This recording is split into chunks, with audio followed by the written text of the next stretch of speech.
అది స్పీకర్ ఓకేనా?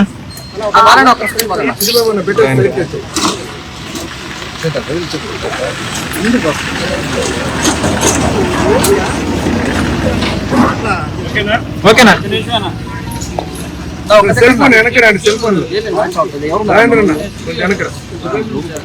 మీడియా మిత్రులందరికీ నమస్కారాలు. ప్రపంచ ఆధ్యాత్మిక రాజధాని తిరుమల తిరుపతి దేవస్థానాన్ని, కోట్లాది మంది శ్రీవారి భక్తుల మనోభావాల్ని కించపరిచే విధంగా, బాధపడే విధంగా, గాయపడే విధంగా గతంలో టీటీడీ ధర్మకర్తల మండలి సభ్యుడిగా, టీటీడీ ధర్మకర్తల మండలి అధ్యక్షుడిగా పనిచేసినటువంటి భూమన కరుణాకర్ రెడ్డి గారు గత వారం ముందు టీటీడీ గోశాలలో గోవులు దూడలు చనిపోతున్నాయి. ఈ 3 నెలల కాలంలో 100 పైచిలకు గోమాతల దూడలు చనిపోయాయి. దానికి దానా సరిగ్గా వేయట్లేదు, బక్క చిక్కిపోయాయి.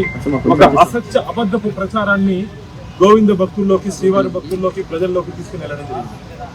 నేను ఆ రోజే చెప్పాను, కరుణాకర్ రెడ్డి గారు మీరు రండి, గోశాలని పరిశీలిస్తాం, ఏ విధంగా గోవులు ఆరోగ్యంగా ఉన్నాయో, ఏ విధంగా గోవులు బలంగా ఉన్నాయో చూపిస్తా.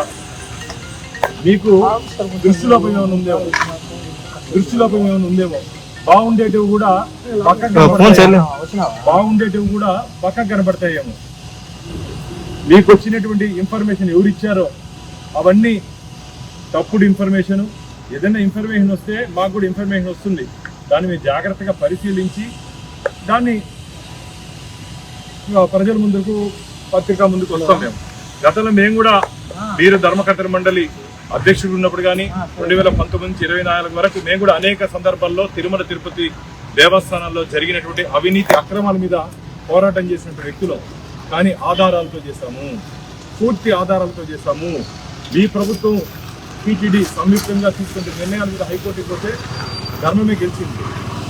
నేనే వ్యక్తిగతంగా హైకోర్టుకి వెళ్తే అన్నీ మీరు తీసుకునే నిర్ణయాలకు వ్యతిరేకంగా హైకోర్టు స్టే విధించడం జరిగింది. దీన్ని బట్టి మీ పరిపాలన ఏ విధంగా జరిగిందో ప్రజలందరూ అర్థం చేసుకుంటారు.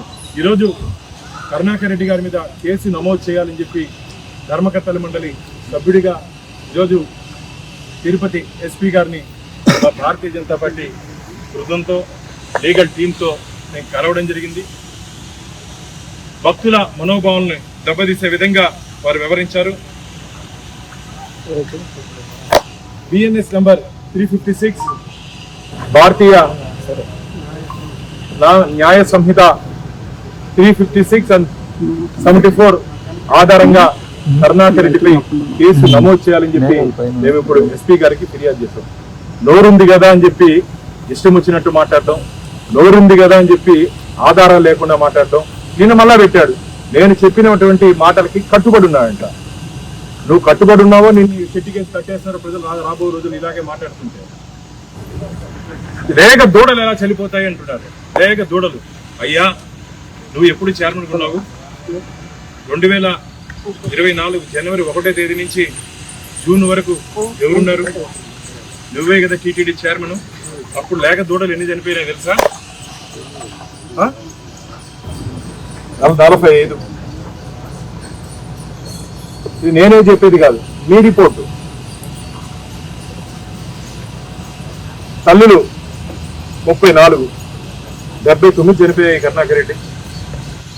నువ్వు ఈరోజు చనిపోయినాయి అని చెప్పి నీ వల్ల ఇంటారు సంజీవిని ఇచ్చి కాపాడు ఉండేది. హనుమంతుడు ఆ రోజు తీసుకొని వచ్చే కదా, నీ వల్ల ఇంటర్ కాపాడు ఉండేది 79ని. నువ్వు మాత్రం కాపాడలేవు. ఈరోజు ఎన్డీఏ కూటమి వచ్చిన తర్వాత చంద్రబాబు నాయుడు గారు, మా పవన్ కళ్యాణ్ గారు నీ దృష్టిలో పవనానంద స్వామి గారిని కిండల్ చేస్తారు. వేరే మీరు కాపాడాలా, నువ్వు మాత్రం కాపాడలేవు. అనారోగ్య రీత్యా, వయసు రీత్యా కొన్ని చనిపోయినాయి. నేను మొదటి రోజు నుంచి చెప్తున్నా. ఈరోజు నేను మా ఈవో గారు స్టేట్మెంట్ ఇచ్చారు. దీనికి కారణం కూడా నువ్వే. ఈ రోజు ఈ గోవులు చనిపోయేదానికి కారణం కూడా నువ్వే. దానికి ఆధారాలు 1/4/2024 vigilance report. TTD vigilance report వీళ్ళు ఏం రాశారు తెలుసా? గోవులకు సరఫరా చేసినటువంటి ఆహారంలో నాణ్యత లేదు, దాన్ని గోవులకు పెట్టకూడదని చెప్పి విజిలెన్స్ వారు చెప్తే కూడా దాన్ని గోవులు పెట్టారు. మీరు దాన్ని తిని అనారోగ్యంతో కొన్ని ఇంకెక్కువ చనిపోయాయి. అంటే గోవుల మరణానికి ఎవరు కారణం? అలా చెప్తాడు, నా హయాంలో నేనేసేంటి విజిలెన్స్ అని. ఏం యాక్షన్ తీసుకున్నావు? ఈ విజిలెన్స్ రిపోర్ట్ వచ్చిన తర్వాత ఏం యాక్షన్ తీసుకున్నావు? దీంట్లో ఏడాదికి ₹1,00,00,000 పైగా మరో లల్లు ప్రసాద్ యాదవ్ వీడు ఎవరున్నారు ఇక్కడ బయటపడతారు తొందరలో. బీహార్లో దానా కుంభకోణంలో ₹1,00,00,000 అడిగితే ఈడ కూడా ₹1,00,00,000 తినేశారు. సిగ్గుండాలి. గోవులకు వేసినటువంటి తిండిలో కూడా కకృతి పడి డబ్బులు తింటే ఏం యాక్షన్ తీసుకున్నారయ్యా మీరు? ఈరోజు మాట్లాడతారు మీరు ధర్మం గురించి, న్యాయం గురించి, గోమాతల గురించి, బిడ్డల గురించి, దూడల గురించి. సిగ్గుండాలి మాట్లాడే వాళ్ళకి. ఏం చేస్తారు ఈ విజిలెన్స్ రిపోర్ట్కి? సమాధానం ఏమి? విజిలెన్స్ ఎంక్వైరీ వేసినామంటున్నారే, ఎంక్వైరీలో యాక్షన్ ఉండాలి. ఎంక్వైరీ రిపోర్ట్ వేసిన తర్వాత, ఎంక్వైరీ రిపోర్ట్ వచ్చిన తర్వాత దాని మీద యాక్షన్ ఉంటే నమ్ముతారు ప్రజలు. ఎవరిని కాపాడడానికి, ఎవరిని రక్షించడానికి ఆ రోజు ఈ విజిలెన్స్ రిపోర్ట్ని పక్కన పెట్టారు మీరు. ఇది కాకుండా కాలం చెందినట్టు మందులు వాడారు. ఆవులకి, నోరు లేని మూగజీవాలకి కాలం చెందినట్టు మందులు, దాన్ని కూడా విజిలెన్స్ రిపోర్ట్ ఉంది. మేమేం ఊరికే మాట్లాడట్లేదు. మీ హయాంలో జరిగిన విజిలెన్స్ రిపోర్టు. ఒకవేళ మేమేదో చెప్తే అదేదో వీళ్ళు కుట్ర పన్ని ఆ మీద కేసులు పెడతారు. ఆయన ఎవరో ఎవరు ఈ మధ్య ఒక ఆయన తిప్పినారు జైలు చిత్తూరు, అట్లా నన్ను కూడా తిప్పుతారేమో. నన్ను కూడా కేసులు పెట్టండి, దేశం మొత్తం పెట్టండి, నేను కూడా జైల్లో ఉంటాను. నువ్వేమైనా స్వాతంత్ర సమర యోధుడుగా గుండె ఇప్పి చీల్చి మాట్లాడేదానికి? అబద్ధాలు చెప్తే నీ మీద కేసు పెడితే లోపలేస్తారయ్యా. అబద్ధాలు చెప్పావు, దాని మీద కేసు ఈరోజు నమోదు చేస్తాం. పరిశీలించి ఎస్పీ గారు మాకు హామీ ఇచ్చారు. దానికి నోరు ఉంది కదా అని చెప్పి మాట్లాడటం. ఎయిర్పోర్ట్కి, హోటల్కి, కొండకి పరిమితమైన అంటే నేను ఎయిర్పోర్ట్లో కాకుండా జగన్మోహన్ రెడ్డి వస్తున్న ఆకాశాన్ని పోయి మాట్లాడతావా? ఎగురుకుంటే పోయి ఎన్నికైనా ఎగిరేది ఏమన్నా ఉందా? అలవాటు ఏమన్నా? ఎగురుకుంటే పోయి విమానంలో పోయి మాట్లాడితే దిగుతావా? ఎయిర్పోర్ట్లో కాకుండా నాయకుడు వస్తే ఎక్కడ గెలుస్తారు? హోటల్లో కాకుండా శ్మశానంలో గెలుస్తారు. ఎవరున్నా లీడర్లు వచ్చినప్పుడు హోటల్లోనూ, గవర్నమెంట్ గెస్ట్ హౌస్లోనూ ఉంటారు. ఆడవే గెలుస్తారు. శ్మశానంలో ఏమైనా గెలుస్తారా? కొండ మీద గెలుస్తారంట. మీ నాయకుడు కొండ ఏడాదికి ఒకసారి వస్తాడు. మాకు హిందుత్వం మీద, హిందూ ధర్మం మీద పోరాడే పార్టీ మాది. వాళ్ళు కొండకు వచ్చినప్పుడు యాజ్ ఏ స్థానికంగా ఉన్నటువంటి నాయకుడిగా నేను వాళ్ళతో పోతా. నీకు నొప్పేమి? నీ అవార్డులు, రివార్డులు నాకు అవసరం లేదు. నీ అవార్డులు, రివార్డులు నాకు అవసరం లేదు. నీ సర్టిఫికేట్ నాకు అవసరం లేదు. బీజేపీని పెంచలేదు.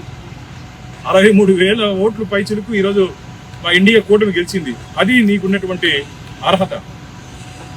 నువ్వు మా గురించి మాట్లాడేది, నా గురించి మాట్లాడేది. కాబట్టి నోరు అదుపులో పెట్టుకో. నోరు ఉంది కదా అని చెప్పి ఇష్టం వచ్చినట్టు మాట్లాడితే గుమ్మనుండే ప్రసక్తే లేదు. కరుణాకర్ రెడ్డి గారు పూర్తిగా అవాస్తవాల్ని శ్రీవారి భక్తుల్లోకి తీసుకుని వెళ్ళి తిరుమల, తిరుపతి దేవస్థానాలకు ఉన్నటువంటి పవిత్రతను దెబ్బతీసే విధంగా వారు వ్యవహరించారు. పురుగులు పట్టినటువంటి దానాన్ని సరయ్యా మీరు? నేను చెప్పింది కాదు, వీడియోస్ ఉన్నాయి మా దగ్గర. ఆ రోజు విజిలెన్స్ అధికారులు పోతే మీ ఉన్నటువంటి అధికారులు ఆ రోజు అనుమతి కూడా ఇవ్వలేదు. మీ నిఘా నేత్రాలు ఉన్నాయంటున్నారే. 2,000 మంది రండి ఈరోజు గోశాలకు పోదాం. వాళ్ళు చెప్తున్నారు, సార్ మా కళ్ళలో నీళ్లు వచ్చేది, ఈ దానా వద్దంటే, ఈ దానా పెడితే ఆవులు చనిపోతాయి, దానా పెడితే ఆవులు అనారోగ్యానికి వెళ్తాయంటే కూడా వినలేదు. ఆ రోజు మూగ జీవుల మాట వినలేదు, మా మాట వినలేదు. బలవంతంగా పెట్టించారు మా దగ్గర అని చెప్పి అక్కడ చెప్తున్నారు. ఎందుకు అబద్ధాలు చెప్తున్నావు? రాజకీయంగా ఎదుర్కొంటావు. రాజకీయంగా ఎదుర్కొంటావు. గోవులతో, గోవిందుడితో నువ్వు ఆటలాడొద్దని చెప్పి నేను అనేక సందర్భాల్లో చెప్పడం జరిగింది. మీకు ఇంకా ప్రజలు బుద్ధి చెప్పినా మీకు ఇంకా కలిగినట్లేదు. కాబట్టి రాబో రోజుల్లో మీరు ఇలాగే వ్యవహరిస్తే పరిణామాలు చాలా తీవ్రంగా ఉంటాయి. మేము దీని మీద మా స్థానిక ఎస్పీ గారికి మేము కంప్లైంట్ చేయడం జరిగింది. వారు కూడా సానుకూలంగా స్పందించారు. తొందరలోనే దీని మీద గట్టి చర్యలు ఉంటాయి అని చెప్పి ఆశాభావాన్ని వ్యక్తం చేస్తున్నా. దీనికి సంబంధించిన లీగల్ విషయాలు మా అడ్వకేట్ గారు చెప్తారు. అంటే ఆ ఫోటోలు ఏవైతే ఉన్నాయి అవన్నీ కూడా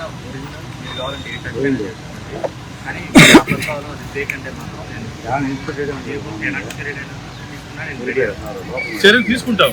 ఇప్పుడు 43 అన్నా మేము లేదు 100 చిలుకు నేను కట్టుబడి ఉన్నాను అన్నాను. కట్టుబడి ఉంటే ప్రూవ్ చెయ్యి.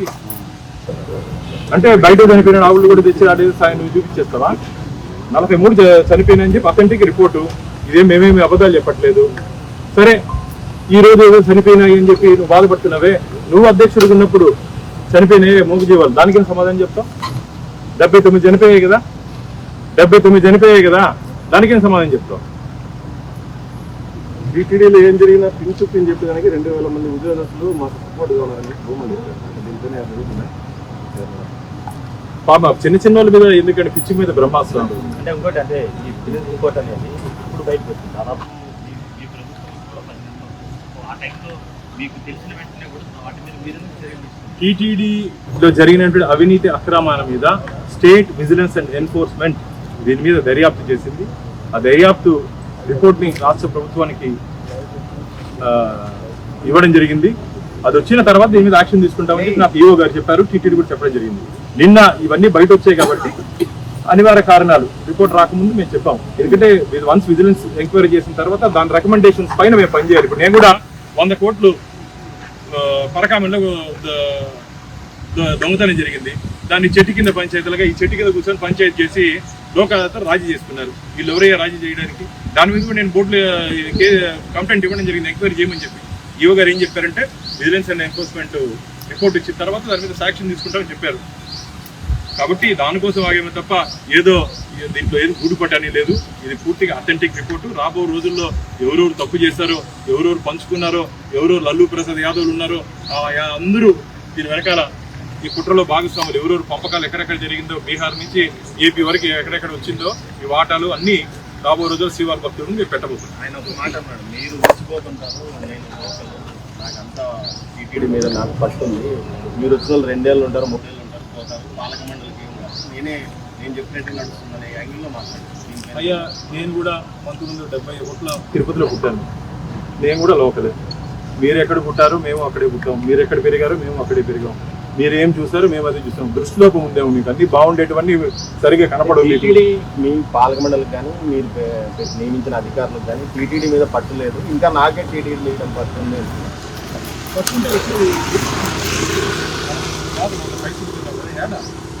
చెప్పండి అబద్ధపు అసత్య ప్రచారం చేసేది కాదు, వాస్తవాలు ఆన్ రికార్డ్ మేము మాట్లాడుతున్నాం. మీరు కూడా ఆన్ రికార్డు మాట్లాడండి. మేము కూడా గతంలో మీరు చేసిన అన్యాయాల మీద పోరాటం చేసిన వాళ్ళమే, కోర్టుకి వెళ్ళిన వాళ్ళమే. కానీ కోర్టులో వెంకటేశ్వర స్వామికి ధర్మానికి అనుగుణంగా హైకోర్టు కూడా అన్నింటిలో స్టే ఇచ్చింది. అసలు జగన్మోహన్ రెడ్డికి హిందూ దేవుళ్ళన్నా, హిందూ పూజా విధానాలన్నా నమ్మకం లేని వ్యక్తి, అందుకని నీలాంటి నియమించారు చెప్పి ధర్మకర్తల మండలి అధ్యక్షుడిగా ఈరోజు చాలా మెసేజ్లు వస్తున్నాయి మాకు. అసలు యథా రాజా తదా ప్రజ అన్నట్టు జగన్మోహన్ రెడ్డి మీరు కాంబినేషను ఈ టీటీడీకి ఒక చీడ పురుగులా తయారైందని చెప్పి శ్రీవారి భక్తుల నుంచి ఉదయం నుంచి ఫోన్లు మాకు. కాబట్టి ఇది మంచిది కాదు. రాబో రోజుల్లో ఖచ్చితంగా తిరుమల తిరుపతి దేవస్థానాల మీద భవిష్యత్తులో ఎవరైనా ఆధారాలు లేకుండా మాట్లాడితే వారి మీద చట్టరీత్యా చర్యలు, క్రిమినల్ కేసులు నమోదు చేసే దిశగా తొందరలోనే మేము బోర్డులో కూడా తీర్మానం తీసుకోబోతున్నాం. ఎవరైనా సరే, ఏ స్థాయి వ్యక్తి అయినా సరే, ఎందుకంటే కరుణాకర్ రెడ్డి స్థాయి అంటున్నారు కాబట్టి ఇందులో చిన్నవాడు మాటన్నా పెద్దవాడు మాటన్నా ఎవరు వెంకటేశ్వర స్వామి గురించి అసత్య ఆరోపణలు, ఒకవేళ మీరు ఏదైనా మంచివి, మేము ఏదైనా తప్పులు చేస్తుంటే చెప్పండి, సరిదిద్దుకుంటాం. మేమేమి ఈరోజు అధికారులు ఉన్నాం కదా, మేము చేసిందే కరెక్ట్ అని చెప్పట్లే. ఒకవేళ ఎక్కడన్నా మా వల్ల ఏదైనా ఎక్కడన్నా పొరపాటు జరిగితే చెప్తే సరిదిద్దుకుంటాం. సరిదిద్దుకునే మేము సిద్ధంగా ఉన్నాం. మా చైర్మన్ గారు బిఆర్ నాయుడు గారు కూడా ఈయన జరిగినటువంటి మీడియా పత్రికా సమావేశంలో అదే చెప్పారు. కానీ తప్పులు లేకుండా తప్పులు చేసినామని చెప్పి మసిపూసే కార్యక్రమం చేస్తే మాత్రం రాబోయే రోజుల్లో టీటీడీ మాత్రం చూసి చూపించే ప్రసక్తి లేదు. చాలా సీరియస్గా యాక్షన్ తీసుకుంటాం. మీడియా మిత్రులారా,